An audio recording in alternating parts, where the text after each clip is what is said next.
Welcome back to another episode of the Chief of Staff Show. Today I have Dara Chen joining us from Rad AI.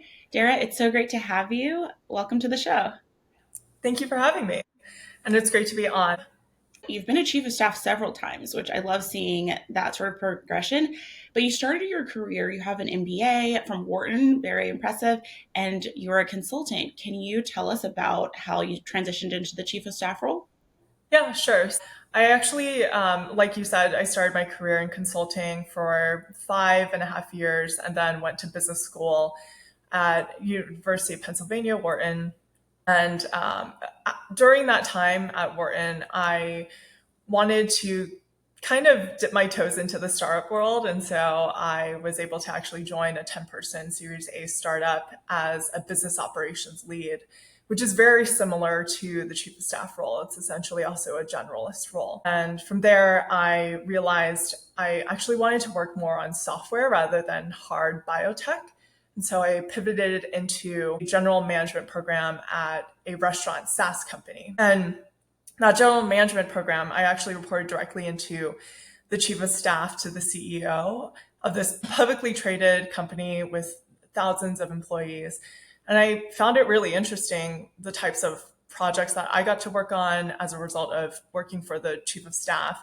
And also, I thought that the chief of staff career could be a great launching pad for my own career. And when there was an opportunity to become chief of staff at a startup that they acquired, I was given the opportunity and jumped at it. I like the chief of staff role. It's very similar to the consulting role in that you parachute in, you solve problems, and then you ideally hand that off or package that for someone else to then take it to the next level. And when an opportunity arose to join a Gen AI startup as chief of staff to the CEO, I felt like it was a really great next stepping stone. And so I became chief of staff at Rad AI and have served in that role for over a year now. Yeah, so you've been in a role very similar to a chief of staff role. You've been reporting to chiefs of staff, and then you've actually been a chief of staff yourself a couple times. How have those roles been different? Because I'm always telling people there's no two chief of staff jobs that are the same. So I wonder, with your background, how have you experienced that? Yeah, it's a great question. Even when I, joined a 10-person startup as business operations lead, it was very similar to the chief of staff role. Essentially helped build the financial model for her Series B raise, worked on the pitch deck, and then also rolled out a applicant tracking system. And while it was a 10-person startup, a lot of the skill sets that I built during that time also prepared me to then be successful in a general management program as an internal consultant, and then more recently even at Rad AI. So like very early stage, you're rolling up your sleeves. You're oftentimes building like the nuts and bolts of a company. And then further on into like Series B territory, you're becoming more of a strategic amplifier for your principal. And then even in a publicly traded company, your projects can be more focused, but it oftentimes still includes things like board decks and things like strategic planning for the leadership team and the peers that you support. Yeah, and I love that flexibility about the chief of staff role. Like you said, you were doing financial planning, creating a pitch deck, board decks, applicant tracking systems. You definitely need to be a generalist in this role. What have you found to be sort of the coolest aspect or the most fun part of being a chief of staff for you? Yeah. So I guess joining Rad AI was a really exciting opportunity. And my second week, I essentially was helping my CEO form a strategic partnership with Google. And I got to help see that through all the way to building out the model for how much we could commit with Google to all the way to essentially developing the stakeholder management, navigating the stakeholder process and getting everyone in line, aligned internally as well as externally. And so the Google partnership was a big announcement for our evolution as Rad AI. And we timed that with our Series B process as well, which helped us generate additional interest in the investment community. And it's a strategic partnership that spans a lot of different aspects of our business.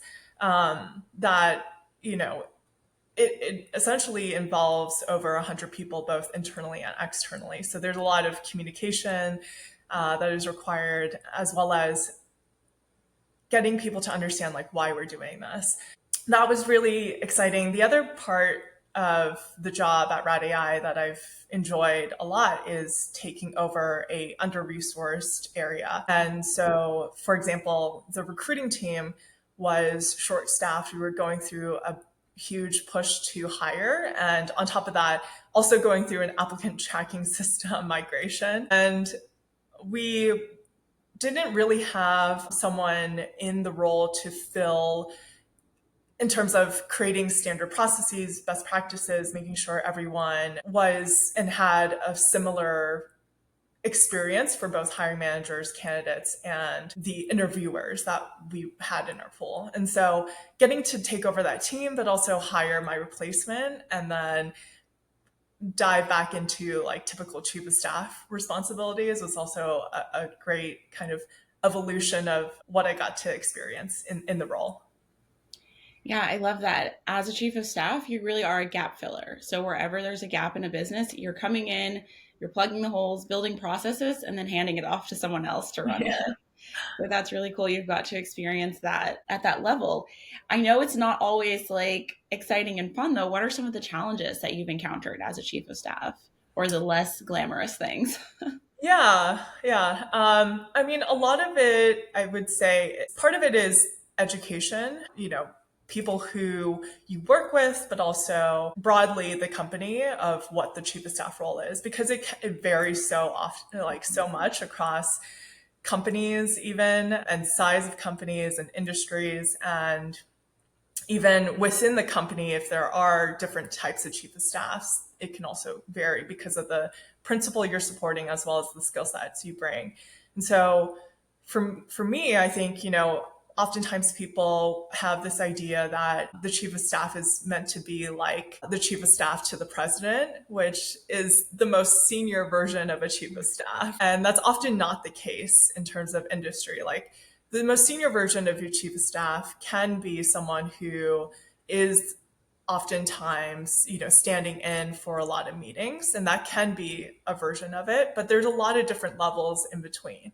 And so trying to also educate people about like the chief of staff has, this type of responsibility, but also there's ideally an EA to support the office of the CEO or the office of, whatever your principal is. And that EA focuses on a lot of scheduling and administrative things that are really important for the leadership team. But the chief of staff helps to kind of amplify the principal as well as to be like a glue person for the leadership team. So kind of I kind of have alluded to this in my LinkedIn post, in that the chief of staff really has not just one stakeholder, like their principal, it's really multiple stakeholders. The other group of stakeholders is really the leadership team or like your principal's direct reports. And you, as a chief of staff, will often be like the glue person that helps to keep the whole team together. Yeah, the gap filler, the glue, there's all different types of terms we use for the chief of staff, but you're definitely right that there's just not a lot of education around that. So I think it's really important when you're being onboarded as a chief of staff that you have, from the top down, there's communication about who is this person, what are they doing. Even if an org has had a chief of staff previously, having that sort of reminder, or if it's the first time, to let people know this is what our chief of staff is going to be doing. Here's how they're going to support, how to work with them, all of that. And then even when you're onboarding new people onto the team, letting them know, the same way that you tell them about the org structure, letting them know we have a chief of staff, this is what they do. If you need X, Y, and Z, you go to them, or, so yeah, that education piece is really big for a lot of people. So I'm glad you touched on that.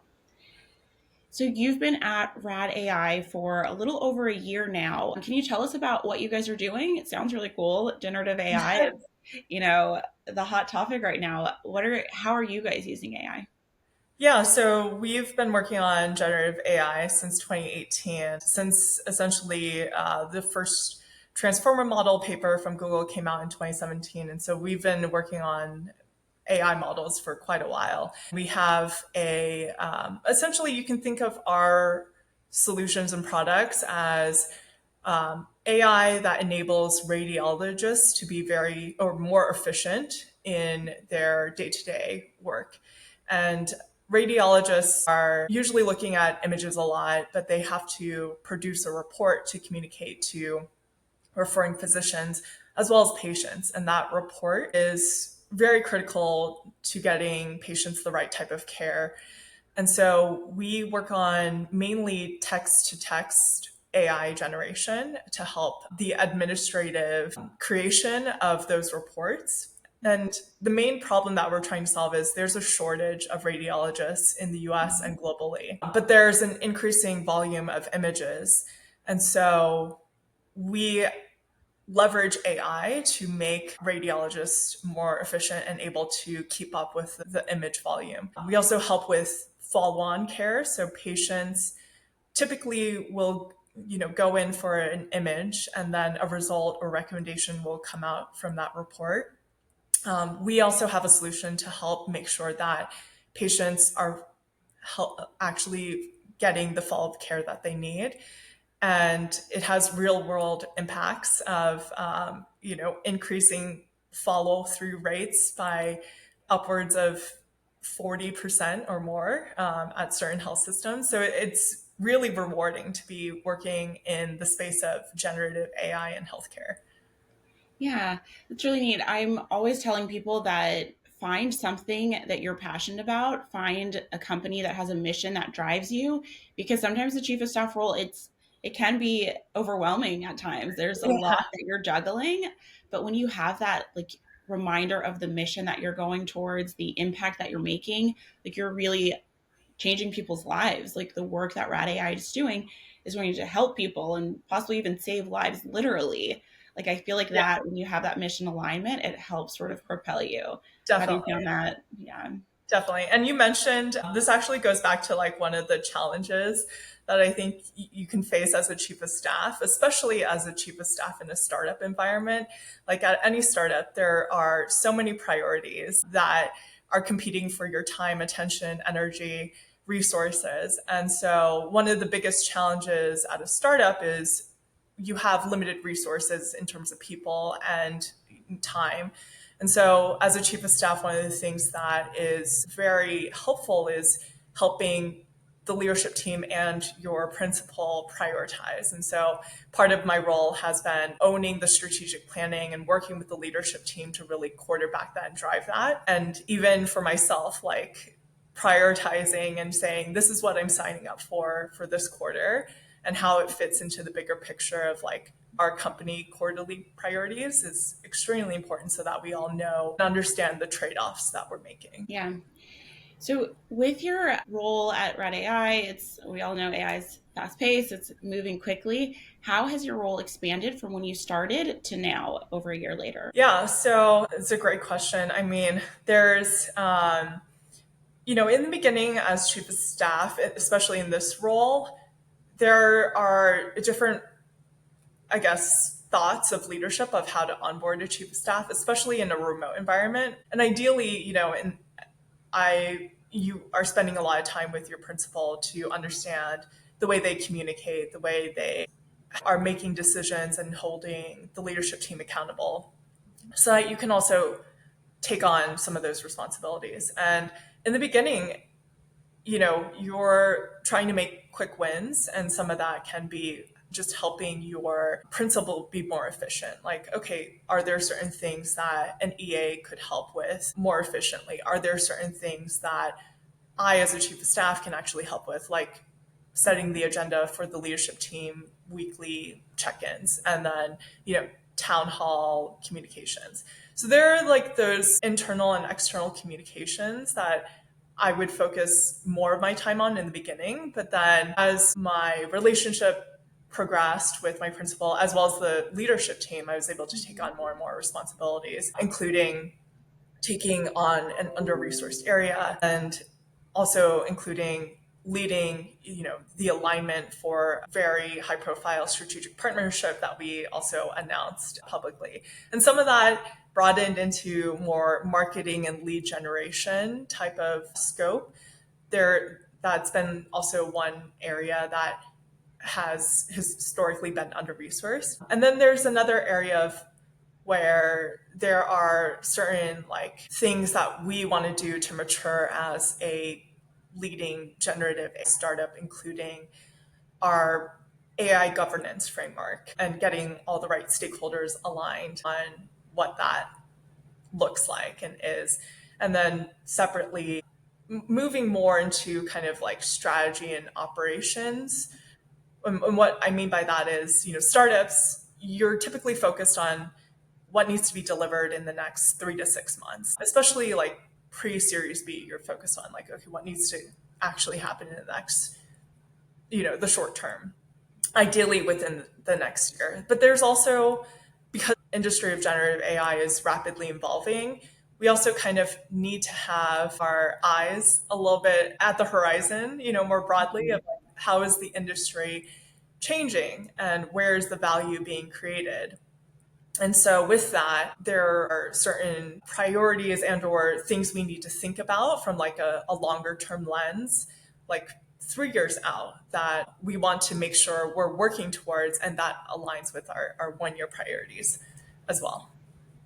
You've been able to have your hands in so many different areas from recruiting, marketing, comms, strategy. And I really like this aspect of the chief of staff role that you can have your hands in all of these different things and then often chart your own path forward. So it sounds like you're going to get more involved in strategy and operations moving forward. Yeah, yeah. So Yes. to your point, it's also a great opportunity to like launch into a Mhm. specific functional area and or like develop additional skill sets to lead like operations and or strategy. Yeah, well, you've had such an incredible career so far as a chief of staff. What advice would you give to people who are looking to join the profession? I think my biggest advice, and someone else on your show has already said this, like if you're interested in the chief of staff role, and definitely there's a lot of great articles, blogs, your show that is creating a lot of the education piece that is very useful for navigating this role, especially because it can be very nebulous. It differs everywhere. The individuals that actually are in the role to the type of company that you're supporting, one, like learning as much as possible. And I think that also goes and fits well with the chief of staff role itself. Like, I feel like my day to day, my week to week, and my quarter to quarter is never the same. It's very much kind of like a mini, founder role in some ways. And part of that, I think, to be successful in it is to try and learn as much as possible. I always want to ideally also surround myself with people who have more expertise, and I want to just help create the alignment and create also the right type of decision making process for the team. And so trying to learn as much as possible is a great starting point for this career journey. And then find people within your company or even network externally to further understand the role and whether you could see yourself in it, whether there's an opportunity internally to move into that type of a role.